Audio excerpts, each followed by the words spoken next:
नमस्कार। BEd first year और हमारा जो फोर्थ पेपर है पाठ्यक्रम से परिभाषा, उसके अंतर्गत हम लोग हमने पहले जो टॉपिक पढ़ा वो था सार्थक वातावरण का निर्माण। ठीक है कि कक्षा कक्ष में एक अध्यापक सार्थक वातावरण का निर्माण किस प्रकार कर सकता है, होता क्या है वो, और उसके उपाय किस प्रकार किए जा सकते हैं। उसी को आगे लेते हुए आज हम लोग सक्रिय एवं लिखित वातावरण की बात करेंगे। सक्रिय मतलब यहाँ पर अध्यापक और विद्यार्थी दोनों ही क्रियाशील रहे।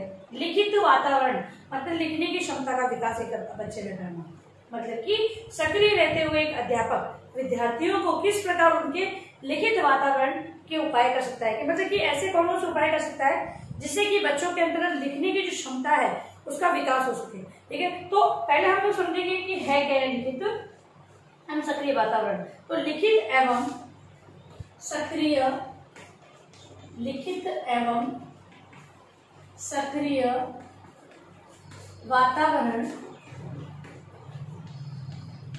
लिखित एवं सक्रिय वातावरण का निर्माण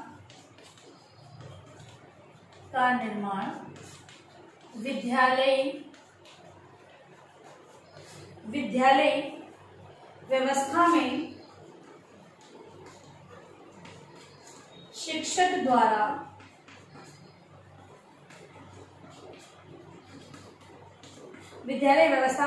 द्वारा ही संभव होता है।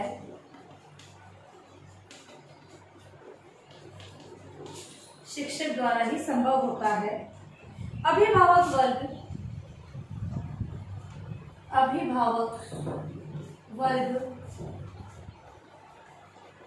अभिभावक वर्ग इस संदर्भ में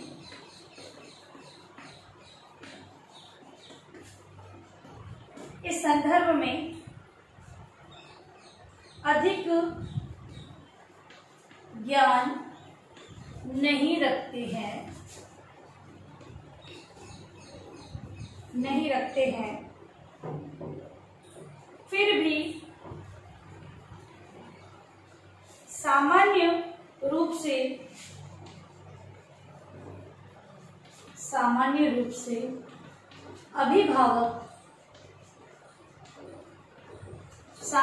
से अभिभावक इतना तो जानते हैं कि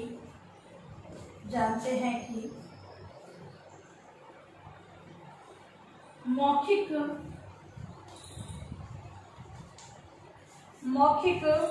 कार्य की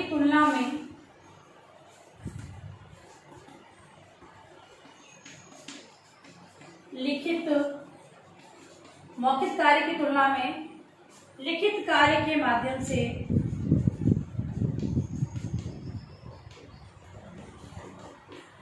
बालक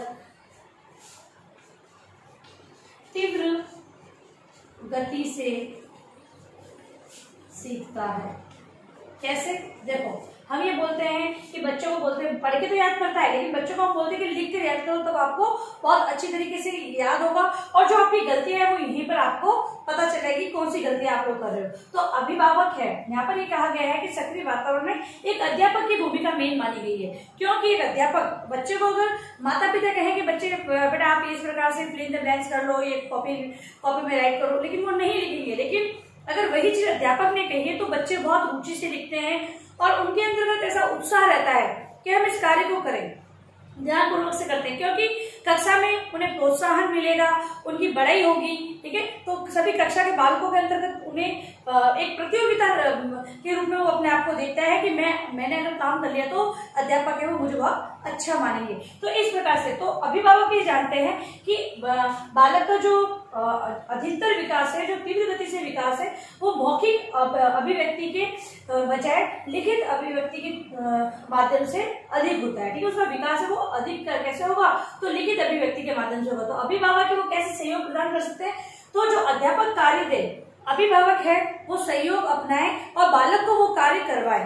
तो इससे क्या होगा कि जो अध्यापक है वो अपना जो कार्य वो करवाना चाहते हैं वो पूर्ण रूप से करवा पाएंगे और अच्छे तरीके से बच्चों को समझा पाएंगे।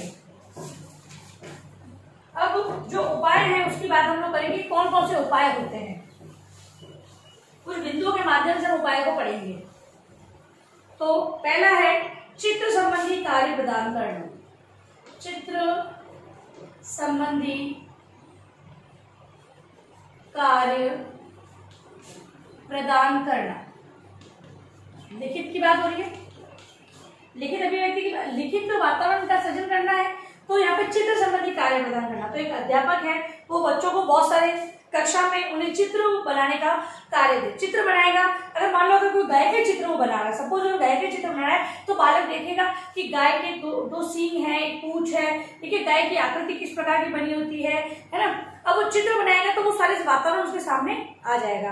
तो इस प्रकार से चित्र संबंधी कार्य का अध्यापक बालकों को देता है। अब यहाँ पर अभिभावकों का रोल रहता है, अभिभावक है वो बच्चों को सहयोग प्रदान करे। ऐसा नहीं कि अध्यापक ने इतना बड़ा चित्र क्यों दे दिया है, ऐसा क्यों दे दिया, बच्चे को नहीं बनाने का, नहीं, आपको उसको सपोर्ट करना है, ठीक है। तो यहाँ पर अभिभावक है वो भी सहयोग प्रदान करते हैं। तो एक अध्यापक है वो अपने लिखित कार्य के अंतर्गत बालकों से चित्र बनाने के लिए देता है और वो चित्र के माध्यम से समझते हैं। हम लोग बच्चों को जब पढ़ाते हैं तो मॉडल है, चार्ट है, ये सारी चीजें हम बनाकर ले जाते हैं। क्यों ले जाते हैं? इससे क्या होता है कि बच्चे के सामने वो चीज प्रत्यक्ष रूप में या मूर्ति रूप में उनके सामने वहां पे मिल जाती है वो चीज, और फिर वो बच्चे उस चीज को सही तरीके से, बहुत अच्छे तरीके से समझते हैं। इसीलिए कहा गया कि चित्र संबंधी कार्य दे सकता है। दूसरी बात है सचित्र वर्णन। सचित्र वर्णन। अब दूसरी बात है कि लिखित रूप की बात कर रहे हैं तो एक अध्यापक है चित्र सहित कोई ऐसी कथा है वगैरह है वो चित्रों के माध्यम से दी गई है और बच्चों को कहे कि आप इसका चित्र बनाकर लाना और इसका वर्णन भी लिखना कि इस कहानी में या इस कथा में क्या वर्णित किया गया है। तो बालक है उनकी जो लिखित वातावरण का जो है उसका निर्माण होगा। फिर है विभिन्न गतिविधियों का आयोजन। अगली क्रिया है वो क्या कर सकता है, उपाय क्या है, विभिन्न गतिविधियों का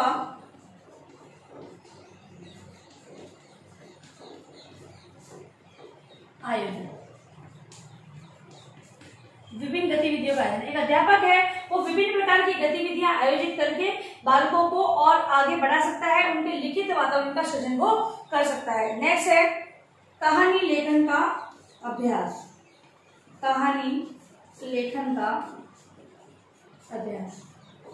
अध्यापक या विद्यार्थियों को विभिन्न प्रकार की कहानियां बताए और उन्हीं पर आधारित अन्य कहानियों को लिखने के लिए उन्हें दे सकता है। इससे कि बालक है वो भाई किसी भी, आजकल तो क्या ऑनलाइन बहुत सारी सुविधाएं उपलब्ध है, तो बालक है वो ऑनलाइन सुनकर भी उस कहानी को लिखेगा, तो इससे बच्चे की लेखन की क्षमता का विकास होगा। इसके अलावा है निबंध लेखन। निबंध लेखन छोटी कक्षा है, प्राथमिक कक्षाओं के अंतर्गत 10 लाइन से संबंधित निबंध, बड़ी कक्षा उससे बड़ी कक्षाओं के अंदर उच्च प्राथमिक के अंतर्गत पैराग्राफ संबंधित निबंध, और उसके अगर माध्यमिक स्तर के बालक है, बालक या विद्यार्थी है, तो उनके लिए जो हम रूपरेखा जो पॉइंट्स बनाकर हम लोग बच्चों को निबंध लिखने का देते हैं, उस प्रकार से लेखन कार्य वो करवा सकता है। इसके अलावा कविता लेखन।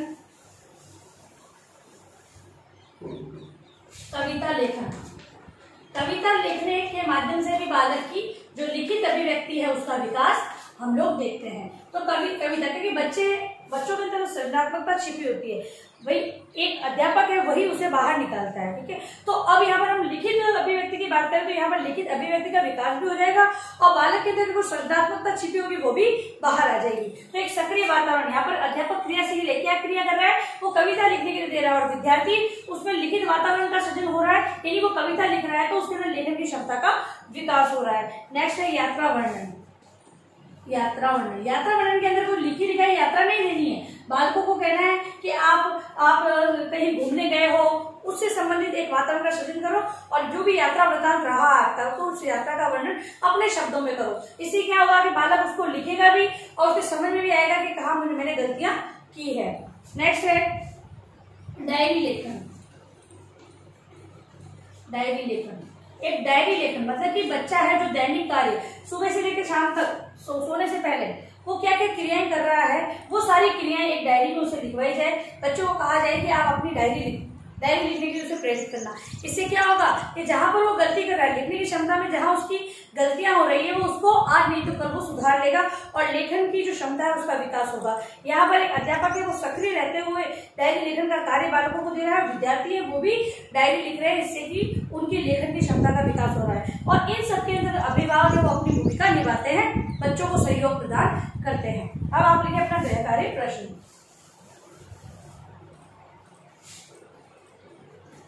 सक्रिय एवं लिखित वातावरण से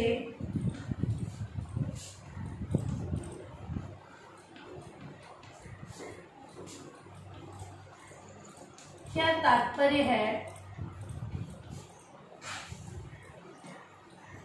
इसके उपायों का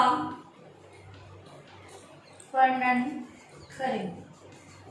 ठीक है, तो आपको अब जो मैंने मैंने अभी जो समझाया, मैंने आपको लिखित और सक्रिय वातावरण का तो पैराग्राफ में समझाया, वो तो ऐसे भी आप लिख लेना। अब जो मैंने बिंदु आपको 9 बिंदु बताए थे कि किस प्रकार के उपाय एक अध्यापक कर सकता है, उसको आप लोग बिल्कुल एकदम वर्णन करते हुए लिखना है, ताकि आपका ये निबंधात्मक प्रश्न के रूप में एक प्रश्न बनता है। ठीक है, तो अब आप इसको अपनी उत्तर पुस्तिका में आवश्यक रूप से आपने उत्तर पुस्तिका में लिख करना है। और अंत में आप लोगों से निवेदन है कि इस कोरोना महामारी के काल में आप लोग कम से कम घर से बाहर निकलें, और बाहर जाते हैं तो मास्क लगाएं, हाथों को बार बार सैनिटाइज करें, और सोशल डिस्टेंस का तो विशेष ही ध्यान रखें। धन्यवाद।